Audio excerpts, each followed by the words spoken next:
the good part of it was I got to see a man get up every day and go to work.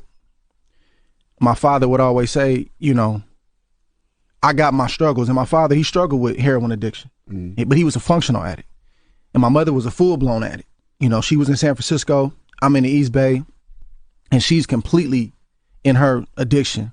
And my dad would say, I don't care what I'm going through, I'm not leaving. You know, so just seeing him get up every day, he owned his own business, get up every day and go to work. He struggled at night, he had that monkey on his back when he came home, but that showed me what manhood was about. That gave me a strength about me and a confidence about me.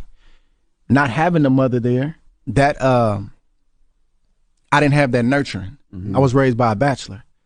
I didn't have that gentleness, that balance that a young man needs. So now when I get into a relationship, I wonder why I got mistrust and distrust for this young lady, my wife Tiffany, that I say I love. Yeah. I can't seem to trust because the most important woman in my life at the time, she wasn't there.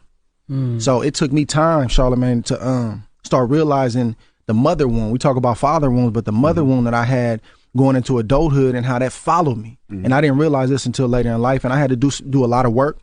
And, you know, I'm in a much better place now, but not having my mother there, it definitely impacted me for sure. How did you get over that? I'm sorry, Jeff. No, go ahead. I was going to say, how did you get over that? Thanks, Granddad. Granddad, what do you do when you can't do nothing, but there's nothing you can do? You do what you can. I'm feeling this. I'm your professor, I will test you in the worst way. Don't bring a Scantron, pop quizzes all day. Cause of our chemistry, we do biology. What's happening, fam? L.A.R. movement still moving. Subscribe or die trying. You see the thumbnail. But more importantly, you saw the clip. Andre Ward, I'm using another clip. This is about drugs and parenting, the effects of drugs and parenting. And like he said, one parent, his father was a functional addict, his mother was a full-blown addict. And when you see people nowadays talk about trauma and this, that, and the third, sometimes I kind of look at people sideways because I'm not sure if your trauma is really trauma, right? And this is one of the reasons, because sometimes y'all haven't been around situations like this. And there's some things y'all don't get, because that situation is abnormal. And like he said, you know, he went from an abnormal upbringing to getting married and having normalcy. And that's a process that takes time, because what you're accustomed to is abnormal. Even though you don't like it, it's abnormal. Some of y'all don't know what it's like. Like, sometimes I talk about people, you know, like people who smoke too much weed or have drug problems. I talk about that from time to time. And a lot of y'all, you know, and I see more and more, especially weed smokers, basically being dope fiends around their kid. Now, I grew up where, you know, one of my parents was heavy into weed and cocaine, right? And it's things y'all don't seem to get. I can say functional addict too, functional, you know, but sometimes they're off. You get what I'm saying? And what I mean is, some of y'all don't know what it's like for your parents to choose a high over you. Y'all don't know what that's like. Y'all don't know what that does to you. You get what I'm saying? Y'all don't know what it's like for, you know, I hate to say this, for a parent to offer you drugs, right? You don't know what that's like. Some of y'all don't know what it's like, because even some of the younger days, you know, some of the guys I said I knew, they were in the streets at a young age. Some of y'all don't understand that some people, you know, actually turned to drug dealing because they had parents who was addicted to drugs, and their parents wasn't functional addicts. They were just addicts. So now they got to keep the lights on if they don't have family members to take care of them like that. So that's where some of that street stuff comes from. It's the addiction, it's the poverty, right? But some people don't relate to that. They have no understanding of that. Y'all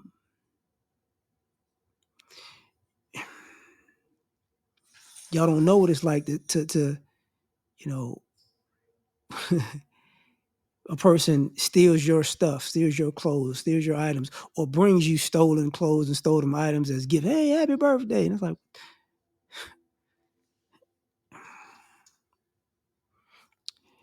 I can't, where you get this from? You know what I'm saying? But as he said, like his father went to work every day. And y'all don't get it. And his situation is unique because I think his father's white and his mother's black. So in essence, he got to see how it affects, addicts of different races and how society looks at you, looked at him different. One for being functional, one for being an addict. He got to see the ups and downs of that. Some of y'all don't get that when a parent is on drugs, they're going to make some bad parenting decisions that might put their kid in some dangerous situations. So you might wind up in a bad spot as a child because your parents' number one focus is that high. You're gonna wind up in a trap house.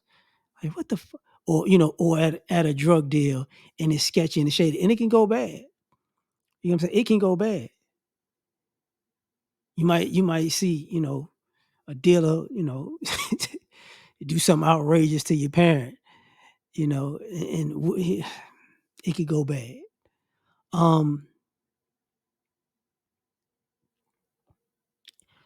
Some of y'all don't understand the effects of, a kid going to school. Sometimes you find refuge in school, and then sometimes they make fun of you because not necessarily your situation at home, but the effects of your situation at home. This is why people look dressed better than you, people look cleaner than you, people seem cooler than you, people making fun of you, and it's really the effects of the things that was supposed to be part of the focus of raising you got pushed to the side for the dope. And some of y'all don't get that. You know what I'm saying? Y'all don't really understand the effects of that. And that's, part of what he was talking about, the mistrust in the people. Like he suffered, he's hard with trust women, but because his mom. And I can see that. Because whether it's a mother or father, you're gonna distrust a person who even if the drugs got him, there's gonna be an abandonment issue because you chose that over me. Literally like that, I'm your flesh and blood, but that's your family. And some of y'all don't get that. Y'all don't get the effects because other people sometimes deal with the effects.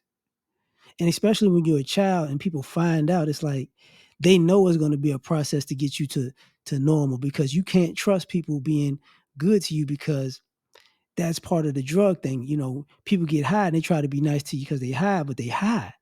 They gonna do some outlandish, scandalous stuff and blame it on being high. I didn't mean to do that. I'm so sorry. What? I didn't do that. I never would do that. So some of y'all don't get that. Like some of y'all don't get the effects of, sometimes the kids get tossed to another family member. And some of those family members dope and it's still like, I'm here. Why you how is it that you love me more than they do? Or, or you're somewhere and those family members really give you the business because it becomes those, the only reason you here because you're such and such, all this stuff. Nobody like they treat like they don't want you. Like you become an extension of disdain and disrespect because they can't really say it to them because they just out on the streets doing their thing. So they take it out on you. They take their drug issue out on you. And then it's like, it's a distrust for family, friends. It's just a distrust for the world. Even when you're trying to do the right thing, it's odd because, like I said earlier, some people are turned to the streets, and other people are like nah. And sometimes the streets will try to recruit them. Like come on, come down, nah, playboy, My family got messed up enough with this stuff. I ain't finna get involved in that. And then in the streets, sometimes they can respect you, and sometimes they turn to an enemy. Because of stuff like that. It was ridiculous when I was younger, but y'all don't know the effects of it. Y'all really don't. It doesn't dawn on you. Same thing when people used to see, crack baby. They was on the drug so hard that they couldn't, they just had to, And the baby suffers just straight out, comes out addicted, then has issues. Some wind up being healthy, but most wind up being healthy. But sometimes people just a little off, and y'all don't talk about it because the effects matter. And the reason I say that about like people having kids and a weed problem now, I said it before. When you introduce drugs,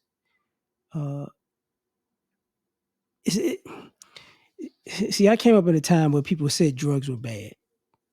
Weed was the gateway drugs, L.A.R program, all that other stuff, right? So you knew the drugs was bad. But now we're in a time where what used to be considered the gateway drug is all right. And you're basically introducing kids to the idea that being high is okay. And a lot of y'all are not thinking about what I'm about to say.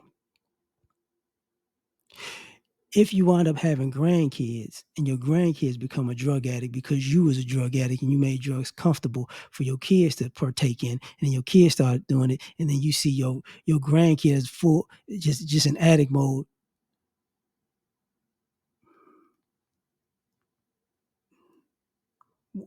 That's when you're gonna want to turn it around.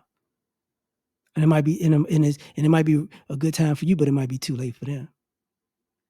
You know what I'm saying? Y'all don't think about that part. But a lot of y'all that haven't seen that happen, but keep on living and it does.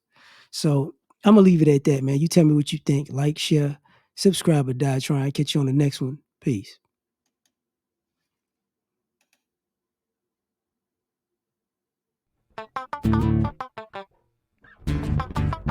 You ever been at the top of the universe? I'm gonna tell you that.